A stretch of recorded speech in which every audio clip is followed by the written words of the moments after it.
خەڵکەکە تەمبەڵ بووە خەڵکەکە ئەیوێ وەکو شتێ حازرەکی بێتە بەردەستی وەکو بڵێ خەتای حکومت بێ خەتای حکومت نییە ئەو شتوە ئەو شتە لە هی خۆمانە وەکو جلوبەرێک بڵێ شتی کە بڵێ دەوڵەت کە ئەیلێرێ بۆ ئێراکە وەکو شتێ نییە کە خۆمان ئەحتیمام بدەین بە شتەکان خۆمان زۆر فەلاحی بتوانەمانێتان هەموو شتێکی بەرهەم بێنن ئەم کەسان گەڵ پاڵپشتیان هەبیتن لە حکوومەت دەتان ئیشکان زۆر بە جوانی و بە شێوەشی زۆر جوان بەرهەمی دەربێنن هیچ تاوانی حکومەتیتیانێ لەبەرەوەی مستەوای فکری خۆمان زەعیفە یەک حکومەت چی عیلاقەیەکە من بتوانم کۆمپانیایەکی جلوبەرێک بێنم لێرە داینم خۆم بتوانم جلوبەرگی کوردستان دابین کەم چی پێویستی یان چی پێویستی حکومەت چی ڕێک لە منەگرێکە 50 دۆنم پارەمە بە 60 دۆنم 100 دۆنم عالمستان بیکەم بە فەلاحەت و بە ئیش و کار و خەڵکی فەقیر و خەڵکی ملەتەکەی خۆمان ئیسفادەی لێ بکەم هیچی تاوانی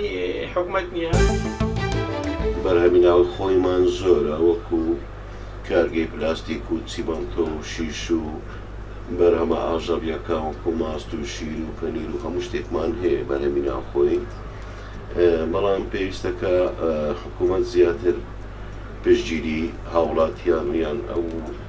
شەریکاتانە بکە کە ئەوانەی حەز ئەکەن ئیستثمار بکەن هاوکاربی لەگەڵیان